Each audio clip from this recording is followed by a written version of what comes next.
Right now, millions of people are quietly afraid that AI is about to take their job, and millions of others feel completely safe, sure that what they do could never be automated. But what is really going on?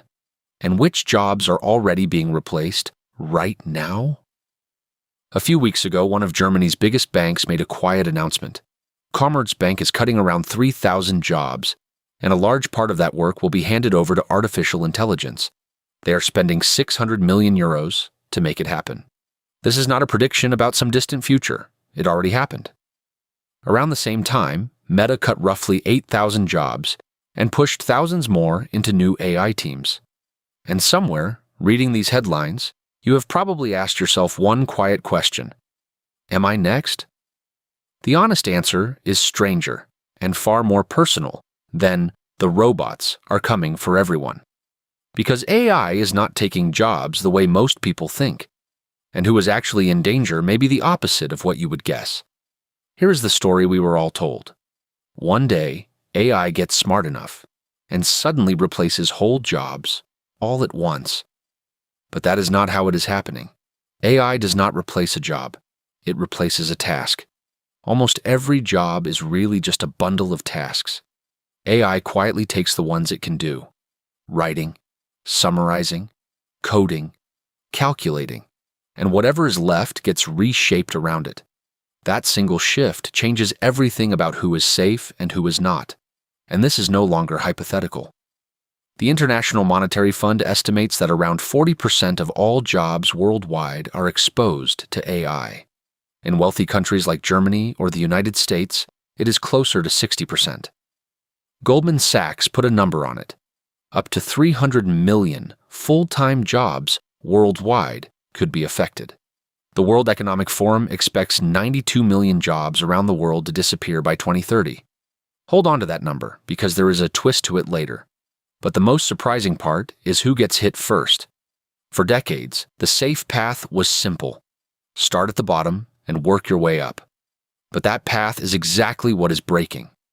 A Stanford study tracked real payroll data for millions of American workers. It found that young workers in the United States, aged 22 to 25, in the most AI-exposed jobs, saw their employment fall by 13%. In entry-level software and customer service, the drop was closer to 20%. And in the very same jobs, employment for older, experienced workers actually went up. Think about what that really means.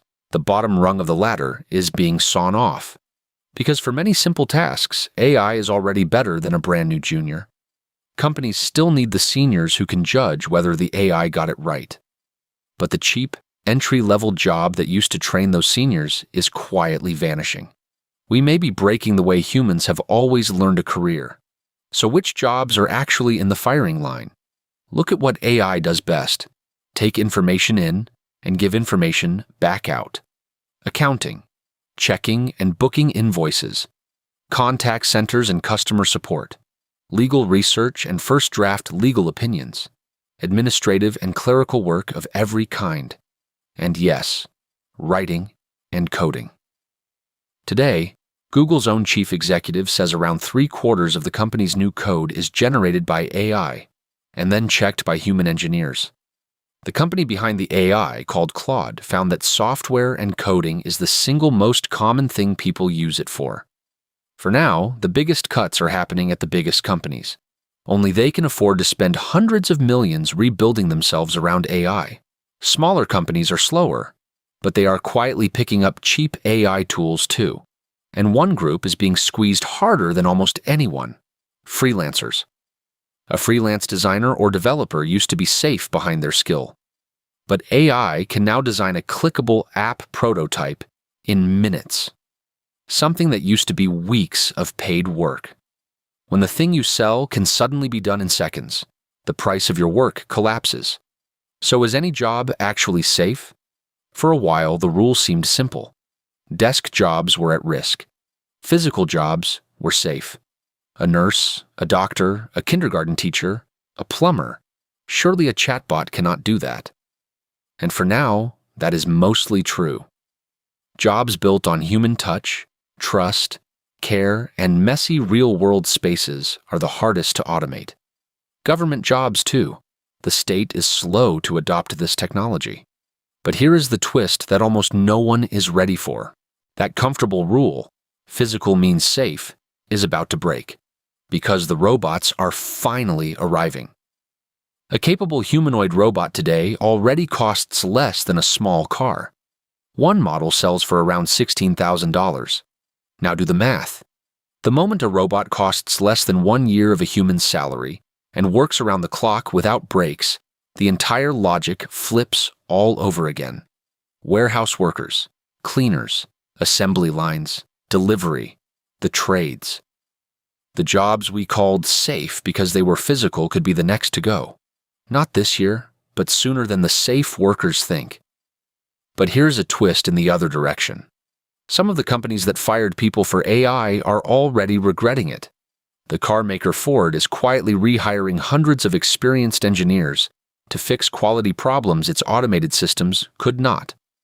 An Australian bank replaced dozens of customer service staff with an AI voice bot, then had to bring the humans back when the bot could not cope and complaints piled up. Even IBM, one of the biggest names in tech, is deliberately keeping up its hiring of junior talent. Because if companies stop bringing in juniors now, in a few years, there will be no seniors left. The whole pipeline that turns beginners into experts simply dries up. In one survey, nearly a third of U.S. managers who cut a role for AI later rehired for that very same role. The lesson, learned the hard way, is that AI is a powerful tool, but someone still has to steer it. So, will AI make us all unemployed?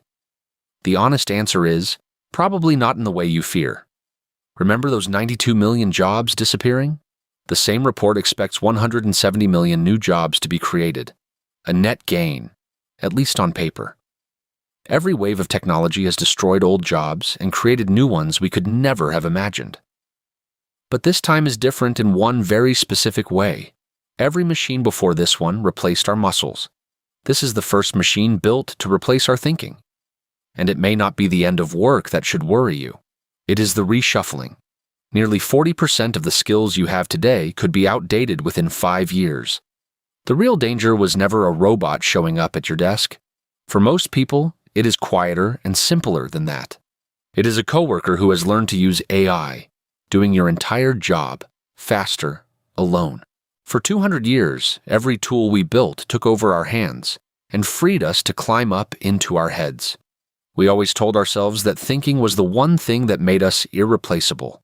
Now we have built a machine to do the thinking too. What comes next, we can only half see. The work will keep shifting, faster than it ever has, and the skills that matter will change again and again. Sooner or later, whole societies will have to rethink the basics. How we retrain, how work is shared, maybe even what we owe one another when a machine can do the job. But let's be honest, nobody has the answer yet.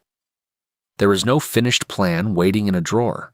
We will simply have to learn to live with this and invent the way forward as we go. The machines can already do the tasks. What that leaves for the rest of us, that part is still unwritten. Before you go, we put a lot of work into these videos, so if this one was worth your time, a quick like genuinely helps us out. And if you don't want to miss the next one, consider subscribing. We'd also love to hear what you think.